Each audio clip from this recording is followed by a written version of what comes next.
पिछले वीडियो में हम लोग पिछले क्लास में नर्स्ट इक्वेशन स्टार्ट किए थे और नर्स्ट इक्वेशन के बारे में आपको बताया था कि अगर इलेक्ट्रोलाइट का कंसंट्रेशन 1 मोलर से अलग है तब उस कंडीशन में हम लोग electrode potential value Nernst equation से निकाल सकते हैं, यानी कि स्टैंडर्ड इलेक्ट्रोड पोटेंशियल से वो वैल्यू डिफर करेगा।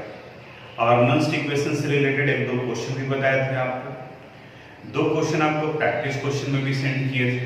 सबसे पहले उनके बारे में, ताकि अगर कहीं कोई कहीं से मिस्टेक हुआ है तो उसमें वो करेक्शन कर सकते हैं।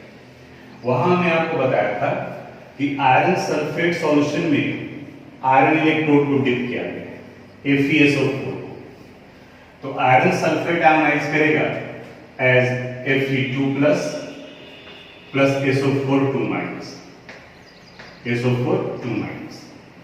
अब यहां पर Fe2 प्लस है, इनका अगर रिडक्शन पोटेंशियल देखा जाए तो Fe2 plus it will take 2 electron to form Fe। अब यहां पर अगर नर्स्ट इक्वेशन अप्लाई करते हैं, applying Nernst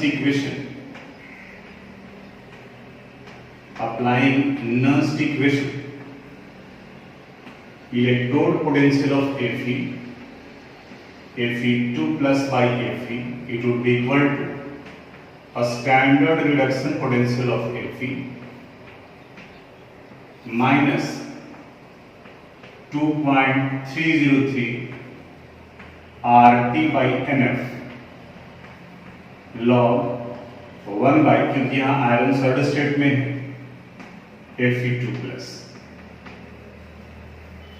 वैल्यू पुट करते हैं, इनका वैल्यू दिया हुआ है -0.46 -0.059 डिवाइडेड बाई 2 इलेक्ट्रॉन है, तो यहाँ 2 log 1 by 10 to the power -3, क्योंकि कंसंट्रेशन 0.001 मोलर दिया हुआ था। अगले स्टेप में वैल्यू आ जाएगा -0.46 -0.0295, इसको डिवाइड कर दिए और यहाँ ये वैल्यू आ गया log 10 to the power 3। log 10 to the power 3 का वैल्यू 3 आएगा, यानी -0.46 -0.0295 इंटू 3।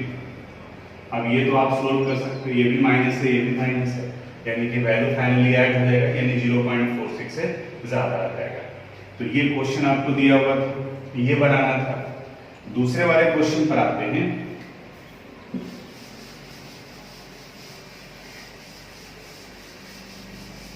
जहां सेल रिप्रेजेंटेशन दिया हुआ था और निकल का साथ में वैल्यू दिया हुआ था। क्वेश्चन था Fe इन सॉलिड स्टेट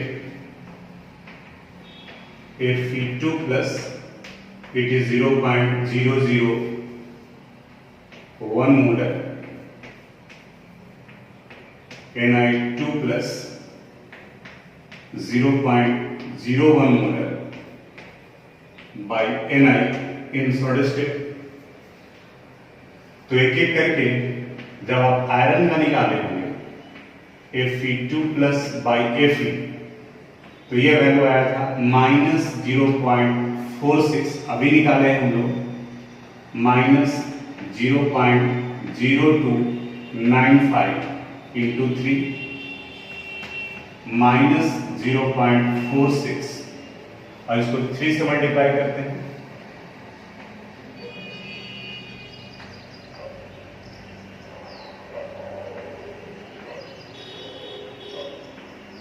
-0.0885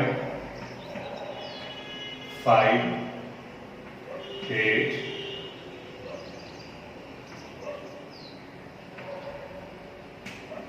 -0.5485, इसको इक्वेशन फर्स्ट मान ली। उसी तरह से जब निकल का रिडक्शन पोटेंशियल निकाले होंगे Ni2 प्लस बाई Ni, तो यहां ये वैल्यू आया होगा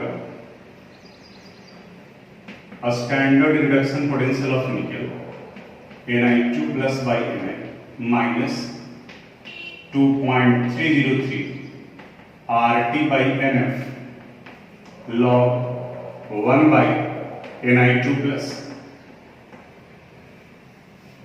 निकेल का दिया हुआ value -0.25 -0.059 by 2 log 1 by 10 to the power -2। अब आगे बढ़ते हैं थोड़ा सा, 10 to the power -2 पर जाएगा तो 10 to the power 2, ये 2 और ये 2 कैंसिल हो गया, यानी वैल्यू कितना बचा -0.25 -0.059 by 2 into 2 कैंसिल हो गया। अब यहां पर ये वैल्यू ऐड करना होगा 9 -0.309। अब देखो आप, आयरन का भी निकल गया जो कि एनोड है -0.5485, और इनका भी निकल गया -0.309। अब इन दोनों का यूज करके हम लोग final electrode potential of cell का वैल्यू निकालते हैं।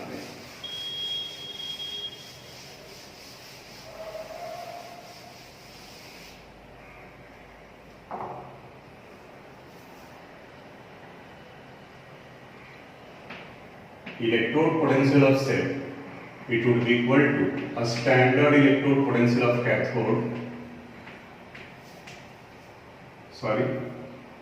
minus electrode potential of anode। Standard तो तब होता जब 1 मोलर होता, कैथोड के फॉर्म में यहाँ निकल यूज किया गया है, तो Ni2 plus by Ni minus electrode potential of iron Fe2 plus by Fe। अब वैल्यू पुट करते हैं, निकल का वैल्यू आया है -0.309 माइनस -0.5485। अब ब्रैकेट हटाएंगे हम लोग,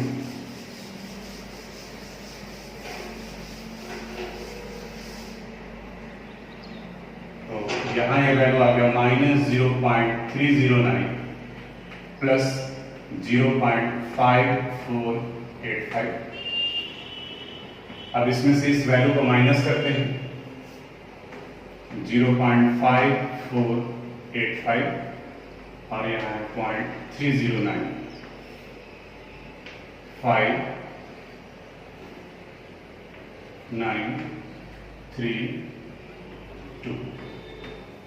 0.2395 0.2395 वोल्ट।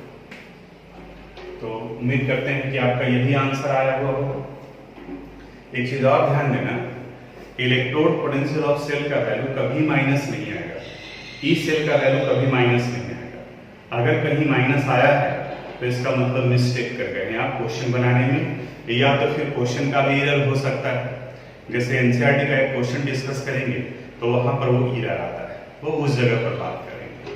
तो यहां तक आप आंसर मिला लेते। अब हम लोग एक नस्ट इक्वेशन ही डिराइव करते हैं जो ईएमएफ ऑफ द सेल के डिटर्मिनेशन के लिए यूज होगा। यानी कि अभी जो हम लोग मेथड यूज कर रहे थे उसमें कैथोड के लिए अलग से इलेक्ट्रोड पोटेंशियल निकाल रहे थे, एनोड के लिए अलग से निकाल रहे थे, और अब जो यूज करेंगे वहां पर हम लोग डायरेक्ट ही नस्ट इक्वेशन यूज करेंगे जो कि ईएमएफ ऑफ द सेल के लिए होगा। ध्यान से आप देखिएगा किस तरीके से करते हैं। सबसे पहले हम लोग एक सेल रिप्रेजेंटेशन लेते हैं, एन प्लस एक्वस फॉर्म में, C N plus in aqueous form and C in solid state. A anode के लिए यूज किया गया, सी कैथोड के लिए। सेल रिप्रेजेंटेशन में पहले एनोड होता है, उसके बाद फिर कैथोड होता है। अप्लाइंग नस्ट इक्वेशन दोनों पार्ट के लिए हम लोग पहले इलेक्ट्रोड पोटेंशियल का वैल्यू निकाल लेते हैं। Electrode potential of anode N plus by A it would be equal to a standard electrode potential of n plus by a minus 2.303 भी ले सकते हैं, डायरेक्ट हम वही लेकर चलते हैं, 2.303 RT by NF log 1 by n plus, आप यहां ले सकते हैं, या फिर जो पिछले वीडियो में हम लोग देखे थे RT by NF ln, उसको भी ले सकते हैं और लास्ट में आप 2.303 कर सकते हैं। कुछ एक बुक में वहीं से शुरू किया है तो हम वहीं लेके चलते हैं। यहाँ पर ये वैल्यू हो गया RT by NF log, ये एक्सपोनेंशियल फॉर्म में है, बाई AN प्लस, इसे इक्वेशन फर्स्ट मान लिया। इलेक्ट्रोड पोटेंशियल ऑफ कैथोड निकालेंगे Cn प्लस बाई C, तो ये वैल्यू हो जाएगा standard electrode potential of cathode minus RT by NF log 1 by, sorry ln लिखना होगा एक्सपोनेंशियल फॉर्म में, ln 1 by Cn plus, equation second. हमें ई सेल के लिए निकालना है, तो ई सेल के लिए फार्मूला होता है इलेक्ट्रोड पोटेंशियल ऑफ कैथोड यानी Cn plus by C minus electrode potential of anode यानी An प्लस बाई A। अब देखो कैथोड का वैल्यू इक्वेशन सेकंड में दिया हुआ है, एनोड का वैल्यू इक्वेशन फर्स्ट में दिया हुआ है, तो इन दोनों से इक्वेशन फर्स्ट और सेकंड के वैल्यू से पुट करते हैं यहाँ पर, तो कैथोड की जगह पर वैल्यू हो जाएगा standard reduction potential of cathode minus RT by NF log 1 by Cn plus minus standard reduction potential of anode minus RT by NF log 1 by AN plus. अब देखो ब्रैकेट हटाओगे तो क्या क्या चेंज हो जाएगा, यहाँ ये माइनस हो जाएगा और ये माइनस माइनस प्लस हो जाएगा, तो अगले स्टेप में देखिए आ जाएगा standard electrode potential of cathode minus RT by NF log 1 by Cn plus minus standard reduction potential of anode plus log 1 by AN plus. अब देखो यहाँ स्टैंडर्ड कैथोड है, यहाँ स्टैंडर्ड एनोड है, इन दोनों को एक जगह पर ले आते हैं, ये वैल्यू प्लस में और ये वैल्यू माइनस में है, तो इसको आगे कर देते हैं, यानी अगले स्टेप में ये कर रहे हैं तो standard electrode potential of cathode minus standard electrode potential of anode plus, या माइनस जो मैंने वो आप रखो, यहाँ अगर RT by NF को माइनस में ही रखना चाहते हैं तो वही रखिए आप, minus RT by NF log 1 by Cn plus plus ln 1 by AN plus. अब देखिए तो standard electrode potential of cathode minus standard electrode potential of anode, ये standard electrode potential of cell के बराबर हो जाएगा, यानी इसके बाद भी यहां लिख सकते हैं लोग। वीडियो को आप एकदम इत्मीनान से एक बार दो बार आप देखोगे ध्यान से, बिल्कुल आसान सा है। इसकी जगह पर हम लोग standard electrode potential of cell use करेंगे, तो ये वैल्यू हो गया standard electrode potential of cell. अब देखो यहां भी RT by NF है और यहां भी RT by NF, ये छूट गया यहां से पार्ट, यहां से पार्ट मिस्टेक हुआ है, इस जगह पे थोड़ा सा करेक्शन करोगे आप, ब्रैकेट हटाए तो ये माइनस माइनस प्लस आया है, तो RT by NF, बोर्ड छोटा होने की वजह से प्रॉब्लम आ रहा है, AN प्लस, यहां पर भी ये वैल्यू आएगा RT by NF log 1 by AN plus. अब देखो RT by NF यहाँ भी RT by NF यहाँ है, तो RT by NF को कॉमन ले लेते हैं, तो माइनस RT by NF बचा हुआ क्या रह गया, यहाँ log 1 by Cn plus minus log 1 by An plus. अब यहां ध्यान से समझना, यहां प्लस था तो यहां माइनस क्यों हो गया, क्योंकि कॉमन लिए है। देखो यहां माइनस है, जैसे इस ब्रैकेट को हटाओगे तो ये फिर से माइनस और माइनस क्या हो जाएगा, प्लस हो जाएगा। एक स्टेप और बढ़ते हैं, E naught cell minus RT by NF। अब ये log x minus log y है, तो आप पढ़े होंगे log x minus log y, ये log x by y को रिप्रेजेंट करता है। तो log x by y, ये log x minus log y हो गया, x माइनस y। अब x की जगह पर यहां वैल्यू है 1 by Cn प्लस और y की जगह है 1 by An प्लस। तो ये Cn प्लस नीचे आ जाएगा और An प्लस ऊपर चला जाएगा, यानी कि अगले स्टेप में वैल्यू आ जाएगा log An plus by Cn plus. अब ये ln एक्सपोनेंशियल फॉर्म में है, अगर इसको 10 के बेस में कन्वर्ट करेंगे तो ये फार्मूला आ जाएगा standard electrode potential of cell minus 2.303 RT by NF log concentration of anode by concentration of cathode। ये किसके लिए फार्मूला आ गया, इलेक्ट्रोड पोटेंशियल ऑफ सेल के लिए आ गया। E cell is equal to a standard electrode potential of cell minus 2.303 RT by NF log anode by cathode। तो अगर ये पूछा जाए कि what is the Nernst equation for EMF of the cell, तो आपको ये लिखना पड़ेगा। और अगर कहा जाए ये टोड के लिए क्या है, तो जो पिछले वीडियो में हम लोग डिराइव किए थे उस पार्ट को लिखना पड़ेगा। तो थोड़ा सा प्रैक्टिस कीजिएगा, एक बार बोर्ड में न्यूमेरिकल की जगह पर इस डिराइवेशन को ही दे दिया था। अब इसके बाद में कुछ न्यूमेरिकल्स बनाते हैं इससे रिलेटेड। अब इस नर्व्स इक्वेशन का यूज करते हैं, जो पिछले क्लास में हम लोग वीडियो बनाए थे उससे रिलेटेड ये क्वेश्चन था।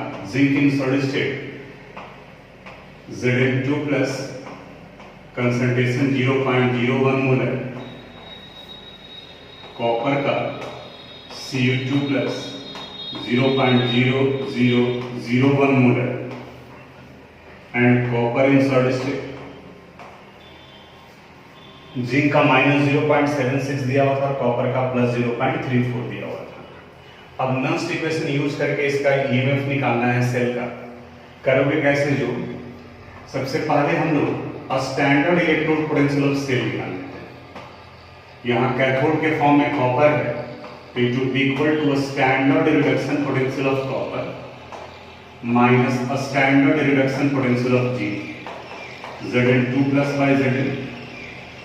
कॉपर का वैल्यू है 0.34 और जिंक का वैल्यू है 0.76। ब्रैकेट हटाएंगे तो माइनस माइनस प्लस हो जाएगा, यानी 0.34 plus 0.76 it would be equal to 1.104।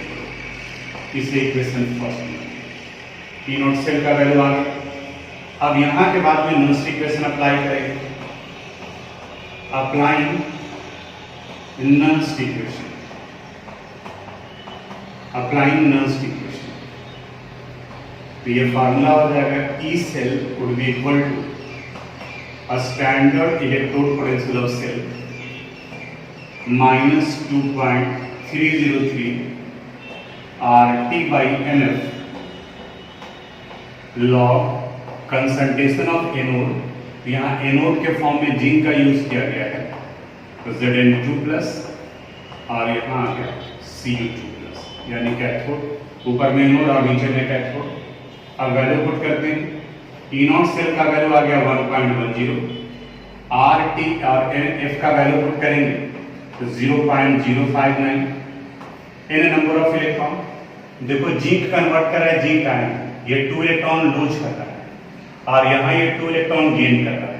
यानी कि नंबर ऑफ इलेक्ट्रॉन जो एक्सचेंज हो रहा है उसका नंबर है, it would be equal to 2 log zinc का कंसंट्रेशन है 10 टू द पावर -2, तो यहाँ 10 टू द पावर -2 और इनका कंसंट्रेशन है 10 टू द पावर -4।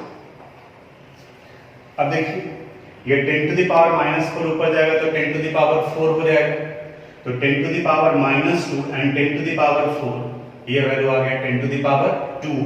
तो अगले स्टेप में लिख सकते हैं 1.10 -0.059 by 2 log 10 to the power 2, log 10 to the power 2 का वैल्यू 2 आएगा, तो 1.10 minus 0.059 by 2 into 2, ये 2 वैल्यू कैंसिल हो गया, तो 1.10 में से इस वैल्यू को माइनस करना है।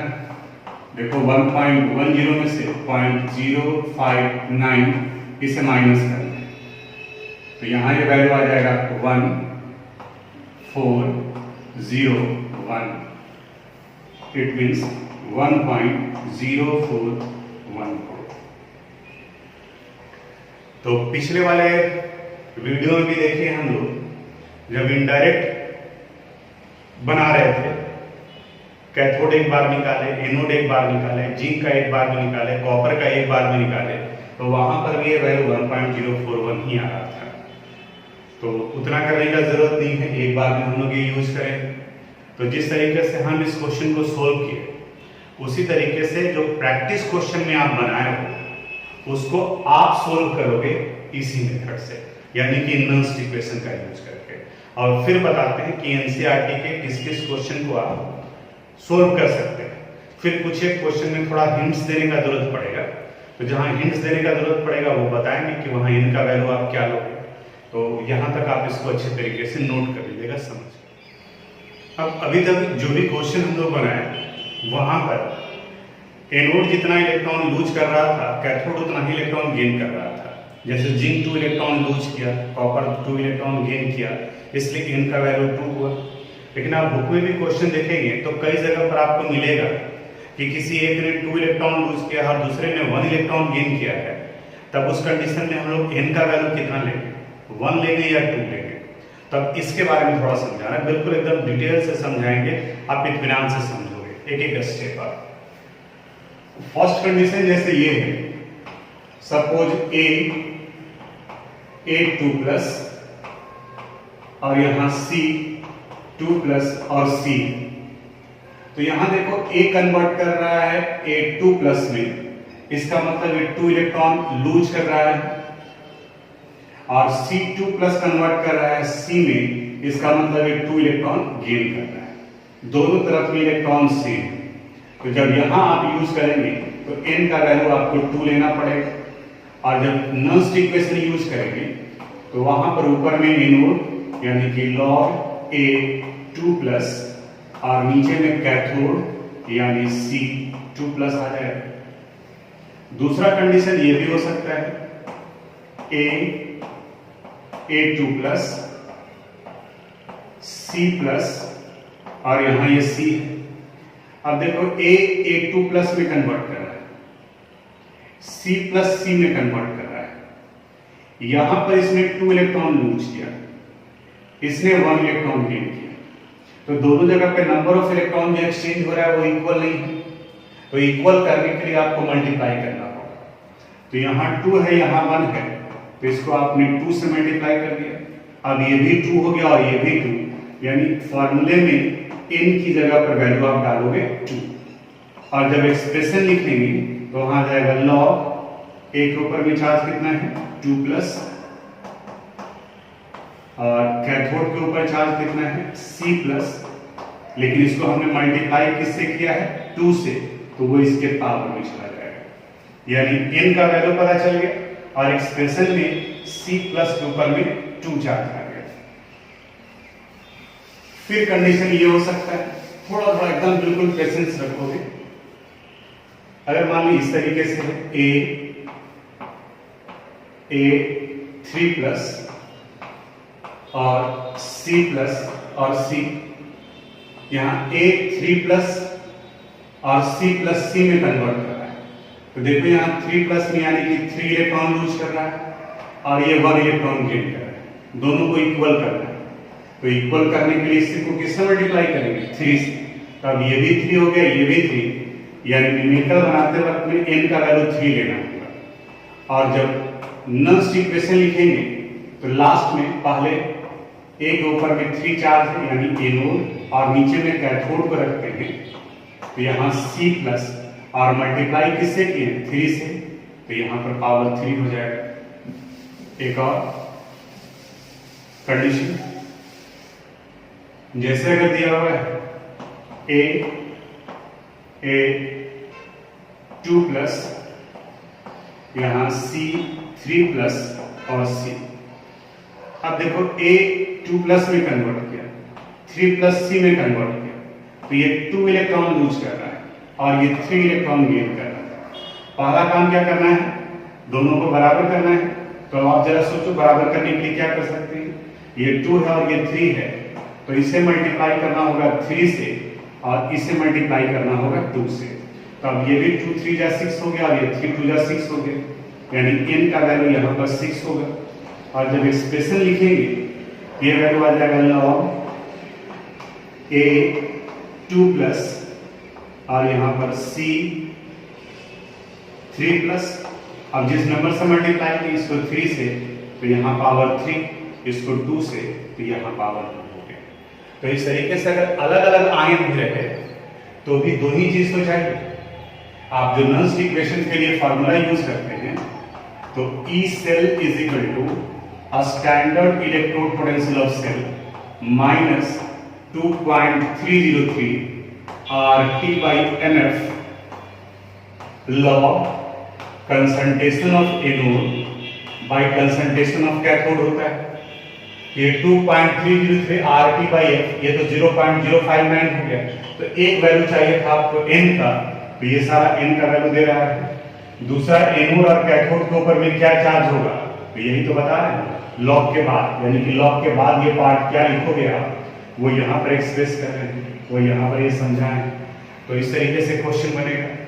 कुछ एक क्वेश्चन में आप देखोगे तो वहां पर सेल रिप्रेजेंटेशन ना दे करके केमिकल इक्वेशन दिया हुआ रहता है, तो कोई बात नहीं, केमिकल इक्वेशन से भी तो आप आइडेंटिफाई कर सकते हो कि कौन एनोड है और कौन कैथोड है। जैसे अगर कहीं दिया हुआ है zinc in solid state plus Cu2 plus in aqueous form,